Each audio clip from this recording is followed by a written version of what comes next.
Today's daf we're going to be learning is Bava Batra daf Kaftet.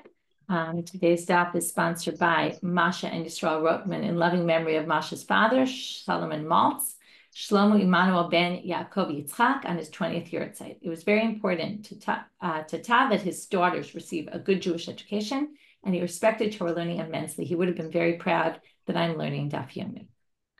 Okay. Before we get started, mute everybody. I forgot to do that.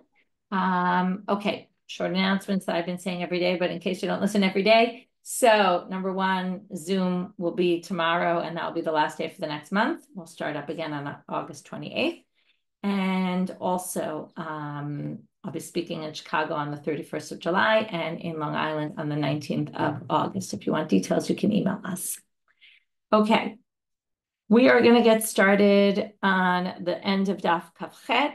We're trying to figure out this idea of 3 years, which is such a basic principle that we're going to discuss most of this chapter. Where does it come from, this idea of 3 years, and why? So we kind of already know because we talked about the documents and losing documents, but we're really only going to see that inside today. So let's just review what we figured out so far. Number one, we had the first explanation, which was, we just learned from Shor Muad. It's like any chazaka that you create in 3 instances. And in this case, it's 3 years, to which the Gemara said, well, that doesn't make sense that it should be 3 years. It could be really, right? They had a whole bunch of questions which we resolved. But the final question, which they couldn't resolve, was why 3 years? Depending on the produce, it could theoretically be 3 eatings within 1 year, like cutting the asfasta. And then we basically said, you're right. And therefore, this explanation of the people in Usha must, the Rabbi Yochanan quoted, must match only Rabbi Yishmael's position in the Mishnah, where he really thought you could create a chazaka without the 3 years, but doesn't fit with the rabbis who disagree with him. So now we're trying to figure out the rabbi's position. And for that, we had Rav Yosef, who basically said, we're going to learn from Yirmiyahu, who told the people, buy fields before you go into the exile, which was going to be the following year, which meant that they buy land and make sure to have documentation. Make sure to have documentation. Why? Because you're going to only be here 2 years. But if you were there for 3, you wouldn't need it. And that proves chazaka of 3 is 3 years, that after 3 years, you don't need a shtar to prove it. And the only reason they needed it was because they were only there for 2 years, which is not the strongest proof. And in fact, Abaye says it's not a proof at all, because maybe it was just eitzat tova. He was just recommending to them, and you should get documentation. But not that they had to, and not that, right, could be 2 years would have been enough without documentation. And continues on our daf, de'ilo temahachi, if you don't say that, look at this other pasuk. Now, this is a pasuk not from the same chapter. That was Yirmiyahu 32. Now we're in Yirmiyahu 29. And this is Yirmiyahu not talking to the people living in Israel, but to the people who already went to Babylonia. And he said to them, Benu batim vishvu unitu gadnot v'ichlu et piryam. He says to them, buy houses and settle and plant your fields or your gardens and eat the produce, because you're going to be here a while. Okay? And that was basically him telling them, this is what you should do. Now, is that a halacha? There was a halacha that they had to buy land in Babylonia? Of course not. My kamar, what's he telling him? He's just giving them advice. He's saying, you're going to be here a while, so you may as well get settled. And teda, and furthermore, you can know from here, dichtiv. Now we're back to Yirmiyahu 32, but a different section. And this is where Yirmiyahu himself buys land from his uncle. He writes a document. He tells the sofer to write him a Baruch the sofer, I think it was, and he tells him to write in this document.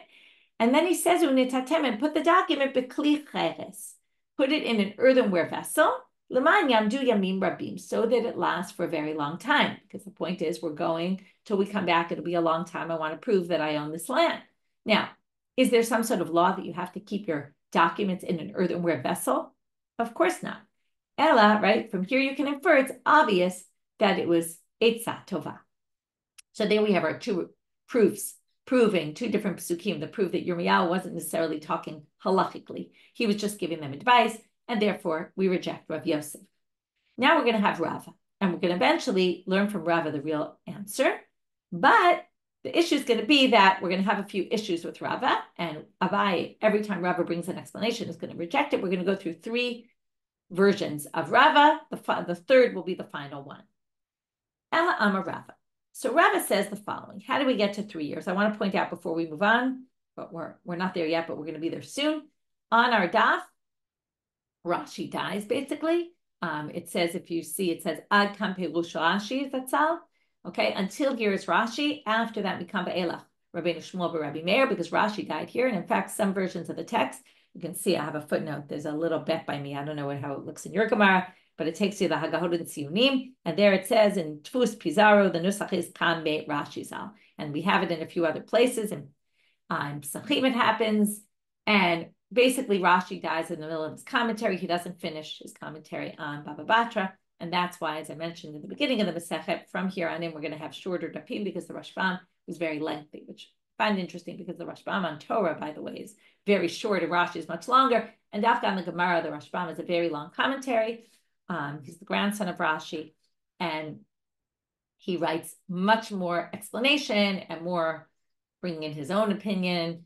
Maybe Rashi also brings his own opinion, but it's usually just shorter. And therefore, the dapim end up being shorter. So for daf yomi purposes, it's a little bit shorter. Okay, so now we have Rava comes, and Rava gives explanation number one of Rava, Shata kamaita machil inish, tarte machil, tzlat lo machil. This is just a matter of the way, we say human behavior, the expectations are that for 1 year, people will let it go. And they'll say, you can have my land for a year. You want it? Take it. What do I care? Tarte machil. 2 years, they're willing to let you have the produce. Slat, after 3, lo machil. No one's going to let you go for 3 years straight eating the produce without commenting. Okay, why they would let it go for a year or two, I'm not really sure. But that's what Rava claims, that a year or two, they don't really care. They'll even, they'll be mochel. What does it mean to be mochel? They'll pardon, they'll let you have it. Okay? Now, Amar Abaye. Abaye says, this doesn't make any sense halachically because if you really want to say that they're mochel for 1 year, for 2 years, and only the 3rd year they're not going to be. Now, by the way, what does this mean? So it means that if you're living in land that you claim you bought from me, and I come and say, what are you talking about? You didn't buy it from me, and you've been living there for 3 years. If I didn't protest, then you can prove ownership. Now, why is it so if I didn't protest? Because the assumption is if I didn't protest, by the 3rd year, I should have protested if it was really mine. The fact that I didn't proves that I really must have sold it to you because human nature is that no one's going to let you eat produce for 3 years without protesting. That's the concept. So now, Abaye says, okay, let's assume you were living in the field. Okay, now, according to what Rava just said, if you were living there for 2 years and ate the produce, I would be mochel, I would let you have it. I wouldn't care. So Abaye says, if that's the case, now they don't tell you the whole details here, but if, for example, you brought witnesses, you were trying to prove that you lived there for 3 years. Now you can't do what we mentioned yesterday unless you bring witnesses. Okay, by just living there for 3 years, that doesn't help. You have to have witnesses that show that you lived there and ate the produce for 3 years. Okay, you don't have to live there. You just have to have benefited from all the produce. If you bring witnesses, you try to prove it. So basically you say, it's mine. And I say, what are you talking about? It's mine. And you say, I bought it from you. And I say, I never sold it. And we have this argument and you bring witnesses. Now, what happens if you start bringing witnesses and then turns out that you only found witnesses who could testify for 2 years? So we're going to see in a minute that Rav Nachman rules that not only do you have to give the land back because I have the right to take the land back, but also since you brought witnesses that prove that you ate the produce for 2 years on my field, you have to return to me all the produce. Obviously, you don't have the produce anymore, but you'll return the value of the produce. So if we assume that for 2 years, a person would be mochel, I would say, it's fine, you can have it for 2 years. And only in the 3rd year, I'm going to start making an issue. Well, then, if we assume the first 2 years I was mochel and you brought proof that you lived there for 2 years, now the halacha is you have to give me the land back and you have to return all the value of the produce you ate. But if I'm mochelet, I don't care for 2 years, then you shouldn't have to return produce that you ate because the assumption is for 2 years I let it go. So alama ama Rav Nachman. So why did Rav Nachman say hadra peri? You have to return both the land and the produce. That doesn't make sense according to what Rava said.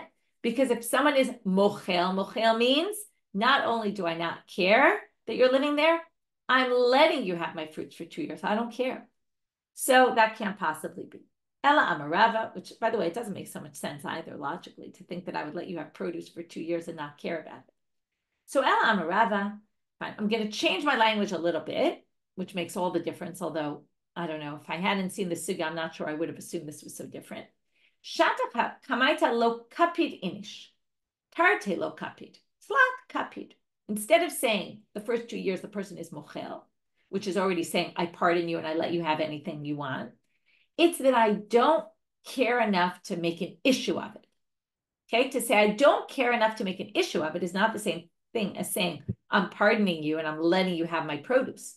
So here, if you're living on my land for 1 year, I'm just too, like, I don't want to make a big issue of it. It's just 1 year. For 2 years, it's just another year. But for 3 years, that's already, I'm not going to just let it go.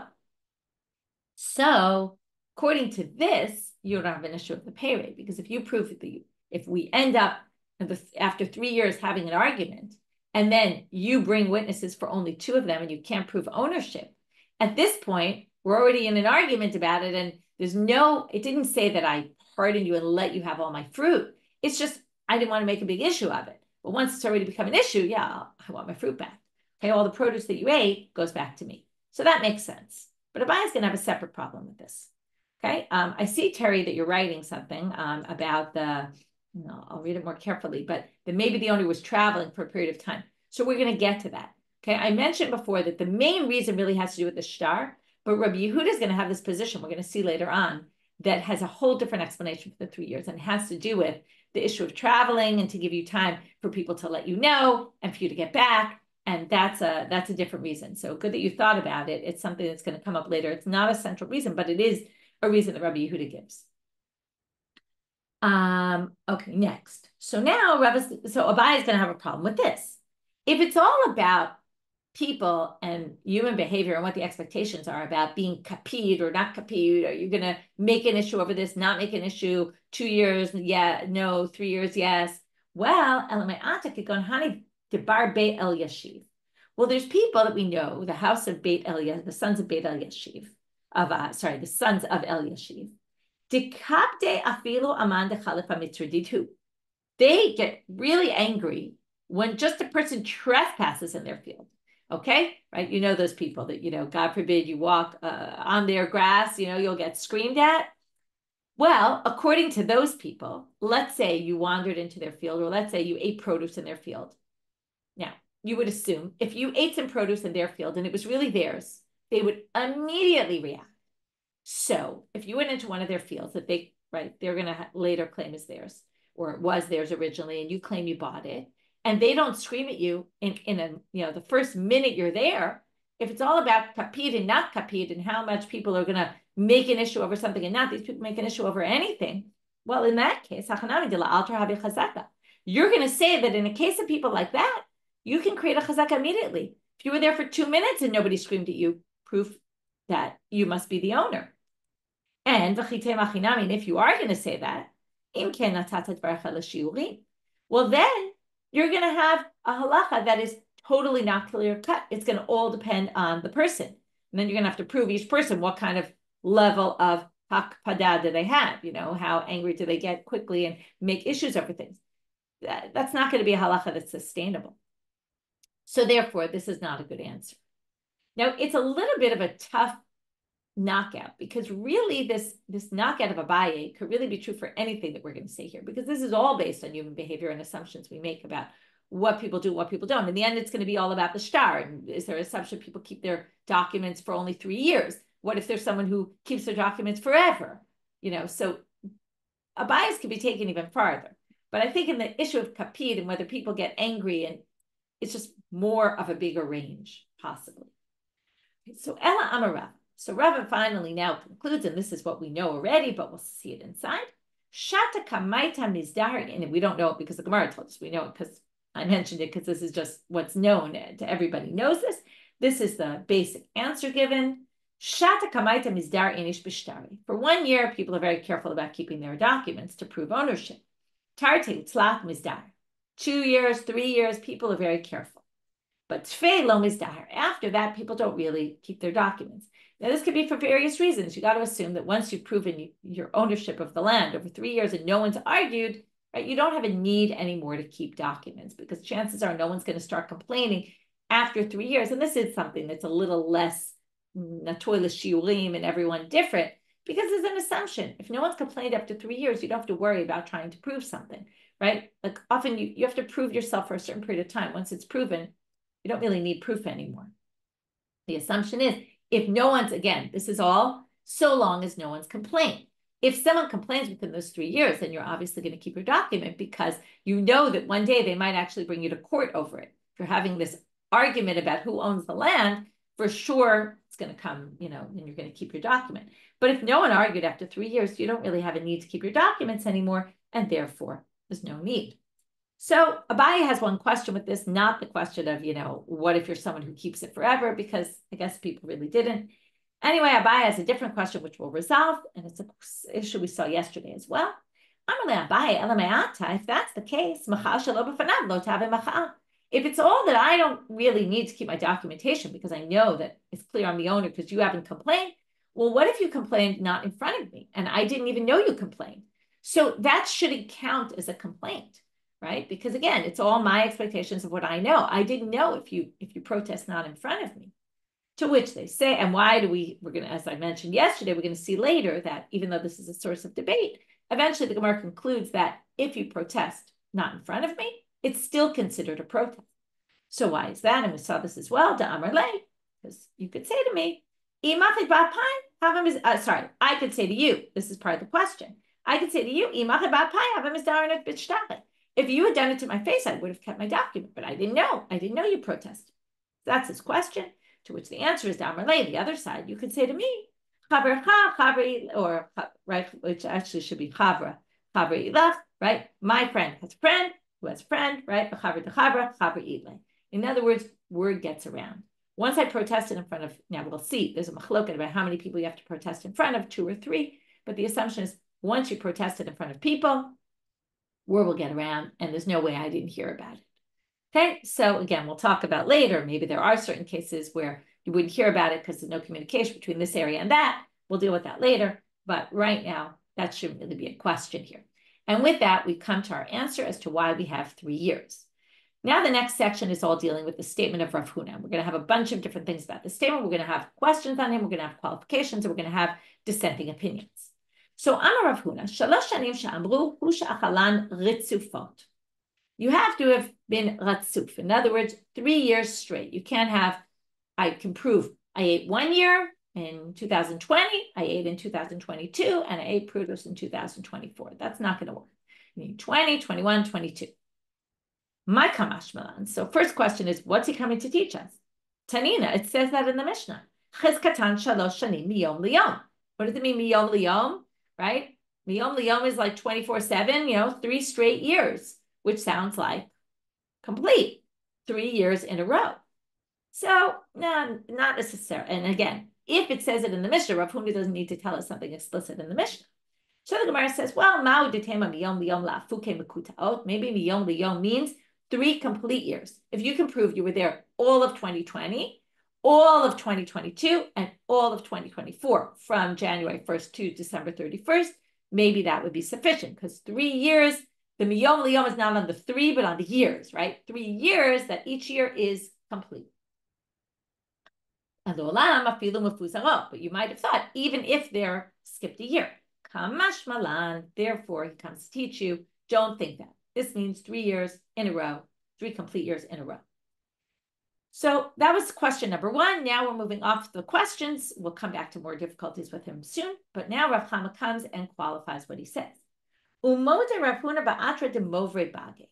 But if it's a place where it's a field and a valley, where a lot of the people, or everyone in the valley right now, let's say, everyone in the valley works the field for 1 year, lets it lie fallow for the second, then works it, then lets it lie fallow. It was a method of farming that would kind of protect the land, and therefore it would be every other year. So in that case, Rav Huna would agree that proving 3 years would work 2020, 2022, 2024. To which the Gemara says, Pshita, that's obvious, because how else are you going to prove in the land like that? Well, lo tzricha de'ika demovar ve'ika delo malva. It must be a case where some people let the land lie fallow and some people don't. So you're in the middle of a bunch of fields where some are fallow every other year and some are not. Hi Gavra Movra, and this person didn't work the land every other, skipped years. Mao detema, you might have thought, Amarle in ita didida hava yibayla on the Mizra, the person the claimant is saying, hey, the one who claims the land is theirs, even though they're not in the land, says to the possessor, well, if you had just purchased the land from me, you should have worked it every year because, right, you're in a place where some people work it every year, some people don't. But you should have worked it. And some people say it's because you wanted to prove ownership, right? The first 3 years are the most critical years, which is what we just discussed. That was the whole thing why you don't have to keep a shiur after that. Wouldn't you think it would be smart of you to work it for the first 3 years so that you'd be able to prove your point, right? And prove that you're possessing it. So it's the best way to prove possession. So if they try to claim that and therefore say you must not really be possessing it, because otherwise you would have worked it every year, comes Rav Huna to teach us that the possessor can claim back the following thing.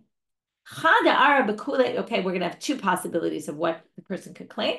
I wasn't going to be the only one here that would have to hire a guard, because they would hire guards. When you plant produce, you have to hire guards to watch over your stuff so that nobody steals it or the animals don't come. Now, the way they did it that was financially feasible was they would hire one guard for a bunch of fields. But if all the fields around you were fallow that year, you weren't going to be the only one to hire a guard. It would cost you a lot more money. So it wasn't worth it. Or or as we said before, people let it lie fallow because it would produce more than the following year. So even though theoretically you should have worked it 3 years to prove possession, but there were reasons, legitimate reasons why you didn't. And that's what Rav Huna is telling you. That's what Rav Huna is telling you. That in that case, Rav Huna would agree that you could prove opposite, even if you had every other year, because you have enough legitimate reason for saying why you worked it every other year and not worked it straight. And again, it's a place where some people do it and some people don't. Now we're back to difficulties with Rav Huna. Tanan, chizkat batim. Now, fields you only use during the day. So all you had to do was prove that, you took produce from there during the day, that's fine. But according to the Mishnah, it also listed chizkat batim, if you live in a house. Now, living in a house, if you need ratzuf, now we assumed ratzuf meant don't skip years. But now we're saying ratzuf also means 24/7, as I said before, every day for 24 hours. That means you have to prove ownership during the day and you have to prove ownership during the night. So how do you prove ownership during the night? Nobody knows if you're living there at night, because who are we assuming these witnesses are? Witnesses from the street, but from around. But they don't live on your street at night and they don't walk around at night. Nobody walked around at night those days. So how is anyone going to prove that you were living there at nighttime?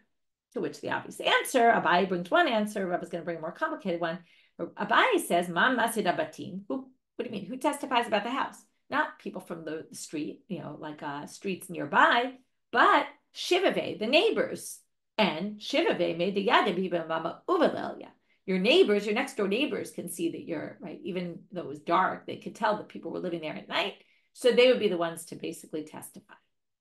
Rava Amal gives a different answer.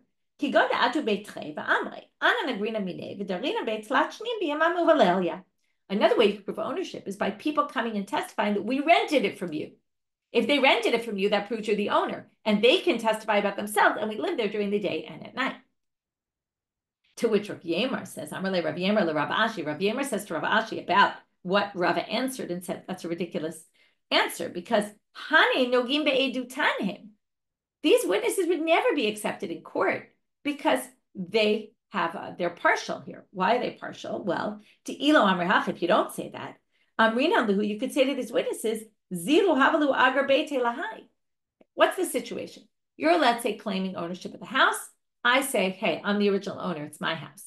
These people come and testify that it's your house because they say we paid you rent. Of course, they're no geba. Why? If they paid you rent and then turns out it was my house, they're going to have to pay me rent. I'm going to bring them to court and say, hey, you lived in my property and you pay rent, give me rent. So they're going to have to pay double rent, right? I mean, they'll have to go then have a court case against the other person and say, hey, it wasn't even yours, give me my money back. But it's definitely they're partial. So how could you ever accept that testimony? That's not testimony we can accept. And then we wouldn't have testimony according to Rava that could prove night and day. So Amarle, Rav Ashi answers, no, you got it all wrong. What do you think that, Rav is suggesting this, that you think the judges such low-life judges would judge a case like that. Of course, it wouldn't be like that. You didn't understand the case. They come to court and they say, we understand there's an argument over who. We rented it from you, but, we haven't paid yet. Who do we pay? Do we pay the guy who's claiming their original owner, or do we pay you, the possessor? So that's the issue, in which case they're not okay, but are they anyway have to pay? It doesn't matter who they pay. They don't care. They just want to pay the money. And then they're believed because they're testifying that we rented it from you and that you must have been the possessor of the land. So that would be a case where they could then testify that they lived there in day and night, rented it from you, and therefore, and then it wouldn't be no Abaye. Okay, now that's, again, Rav Huna basically says you need 3 complete years, which now we explain means you also need day and night. And, right, we came up with ways that you could prove night. Mar Zutra says you don't really need day and night. It's enough to prove day. We assume the nights are included. However, he doesn't say this explicitly, but it's implicit from what he says, because he says, however, but if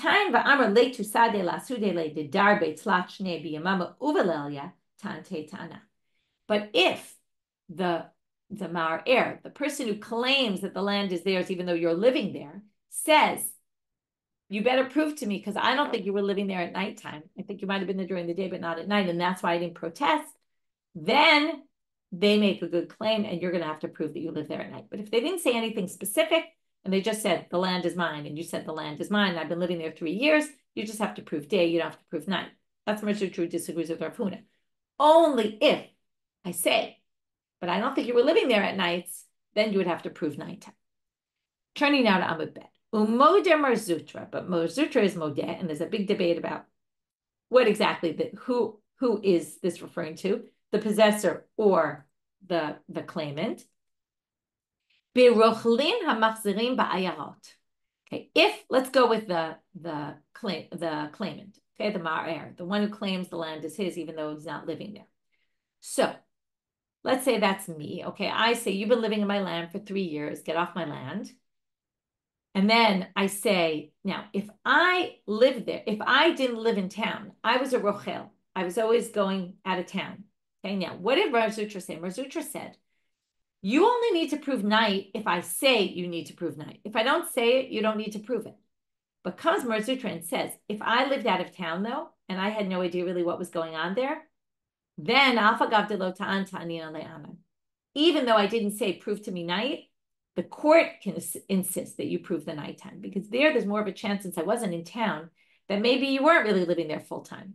And therefore, you'd have to prove nights as well, even according to Mar Zutra. So even though Mar Zutra disagrees with Rav Huna and doesn't require proof of night, there are 2 cases where he requires it, either if the ma'arer herself or himself requires it, or if the ma'arer is someone who's really usually out of town and only sometimes was around, then the court can also insist that the possessor prove nighttime as well.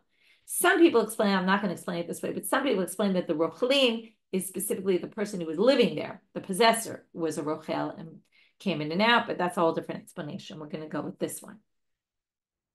Umodeh Rav Huna. Now we're back to Rav Huna. With this, we'll finish up. Rav Huna agrees, though, b'chanuta de mechozen, the stores of mechozen, presumably all stores, diliyamama avide lelel lo avide. Well, if it's a place that's only meant for use during the day, like a store, where no one ever uses it at night, so even the original owner who owned the storefront, was not using it at night, then of course you wouldn't need to prove night. It would be enough to prove all the days, because no one uses it at night anyway. Now we're going to have a story. Rama Bar Ukva, like I said, in this chapter, we're going to have a ton of stories, actual situations that happen. It's a case where, these are situations that happen all the time. So Rami Bar Chama Rav Ukva Bar Chama, okay, these were presumably 2 brothers. Zavanahi Amta Bahade Adade. They bought a maidservant together. So they acquired this maidservant and they split her. How did they split her?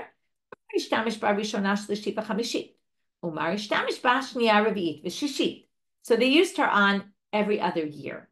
So one used her years 1, 3, and 5. One used her years 2, 4, and 6. Nafik ara ilave. Well, the original owner came and said, hey, you never bought her from me. I don't know what you're talking about. Atu the Kamei to Rava, they came before Rava and they said, look, between the two of us, right? I have 3 years, he has 3 years, they're every other year, but theoretically, we have 3 years in a row between the two of us. So we want to prove ownership with that. Hamar lahu, my time of dituachi. Why did you do it 1, 1, 1, 1, 1, 1? Why didn't you do it 3 and 3? Obviously, there was a reason why you did that. And what's your reason? He claims. I don't know if it's the only reason. I can think of other reasons, but he claims you didn't want to do it 3 years and 3 years, because if you split 3 years and 3 years, what would happen? The first 3 years would pass. The second brother would say, now it's my turn. And the other one would say to him, what do you mean? It's mine. Look, 3 years chazaka. And would be able to prove. So you must have been doing it to avoid creating a chazaka. Well, if that's the case, then you avoided creating a chazaka with the original owner as well. Just like it's not a chazaka for each one of you. Well, it's very nice you did that to prevent the other one from hurting you, but you ended up getting yourself in a sticky situation because now there's no chazaka. Now, why is there no chazaka? Let's just think about it.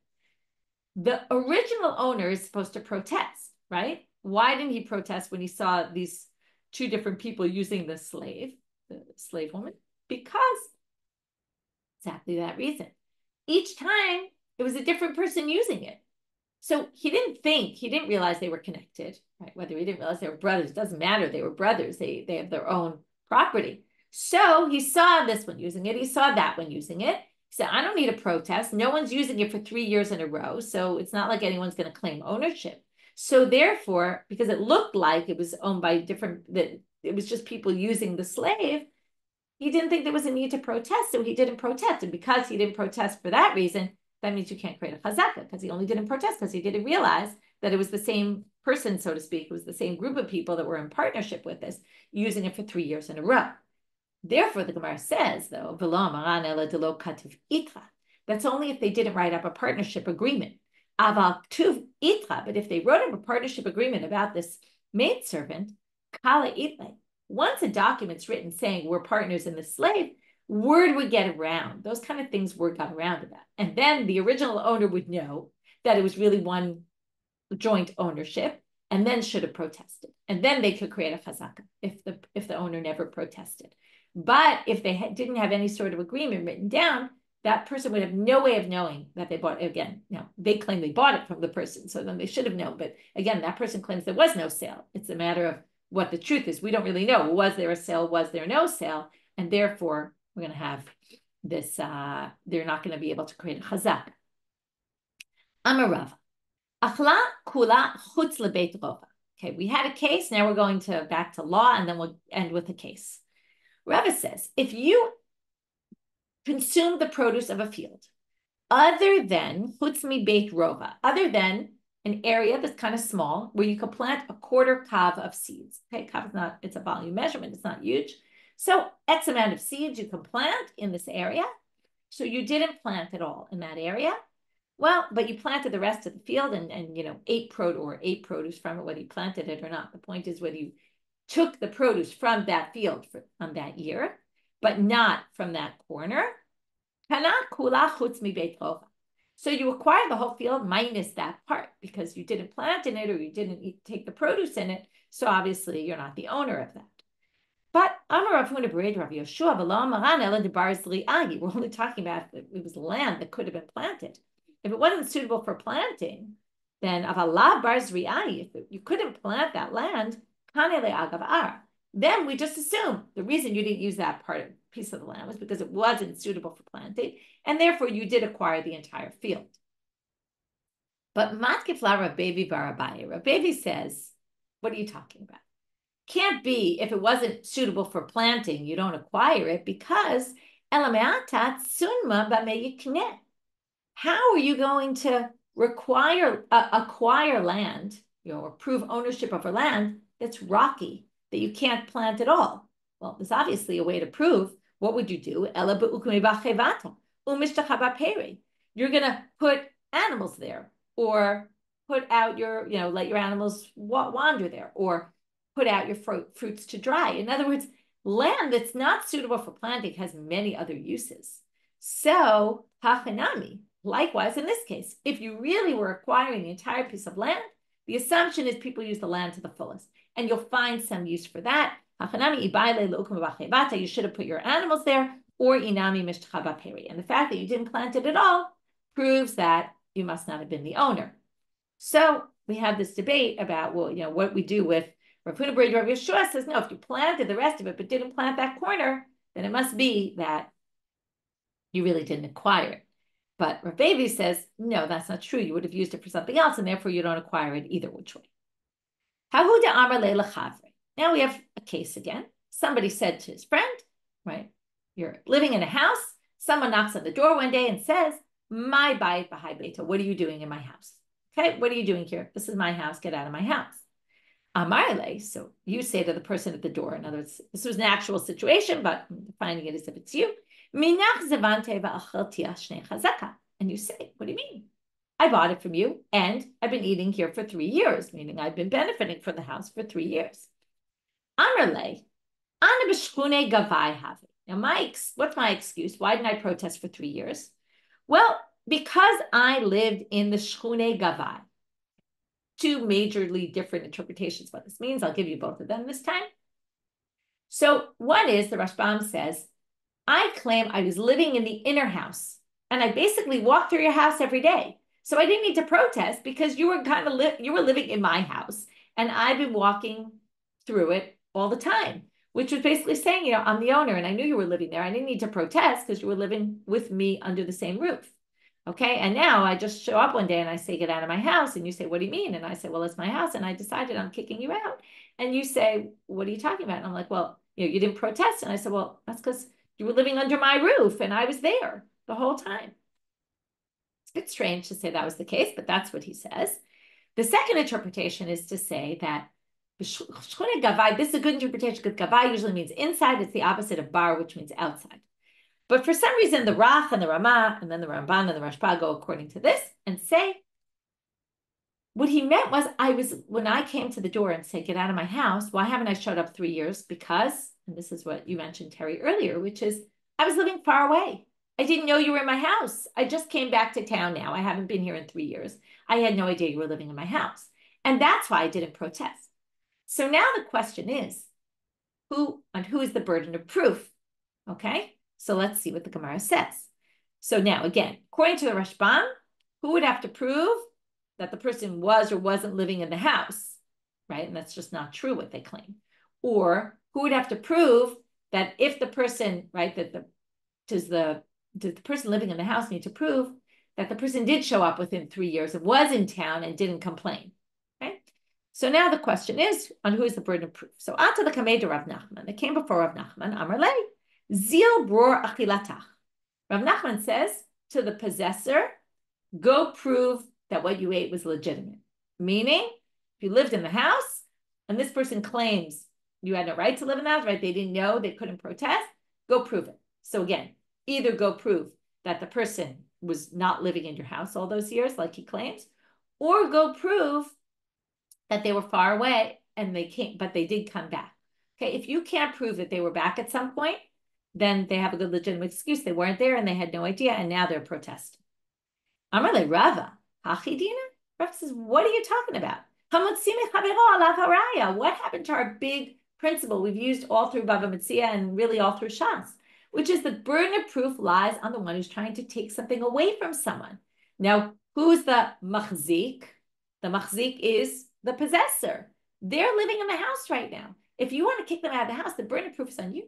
So the person who comes to take the house away and says, what are you doing living in my house, has to prove that they were away for 3 years and never showed up, or that they were living in the inner house. So we have this big machlok at Rava and Rav Nachman, and the interesting part is, which we'll get to tomorrow, urami de Rava de Rava, urami de Rav Nachman de Rav Nachman. They each contradict. What they ruled here seems to contradict something they said somewhere else. We're going to have to get to that tomorrow. Okay, so that's our daf. Let's just review. We started with, what's the reason for the 3 years? We have Rav Yosef, which we rejected, trying to prove it from Yirmiyahu. We then moved to the Rava, who had to go through 3 different interpretations from all of Abaye's difficulties on him until he got to the fact about people keeping their documents. People just don't keep them after 3 years, so long as there's no issue of fight over ownership. Then we had the Rav Huna, who said they have to be in a row. And from that, we had some questions on him. We had some limitations. We had a machloket with Marzutra. Do you have to prove nights or do you not have to prove nights? And even Marzutra said you don't have to. Did have a few exceptions to the rule where you would have to prove nights. And then we had the case of Rami Bar Chama, Rav Uka Bar Chama, who bought the maidservant. And then because they were trying to avoid chazaka one from the other, they actually avoided chazaka from other people as well, unless they had written a partnership agreement, in which case the owner would have known that it was owned by two people that were really one and should have protested. Then we had the Rava halacha about eating the field, but not one part of it. And if you didn't take produce from one part of it, then you're going to end up not creating a chazaka on that one little part. But we had a machloket, Rav Bivi bar Abaye and Rav Huna bar Rav Yehoshua. What if that part was not suitable for planting? And that's why you didn't plant there. And then we finished with this last story where we have an argument over the possession of the house, and we have a debate of Rava and Rav Nachman about who the burden of proof is. And we'll continue with that tomorrow. Wishing everyone a good day.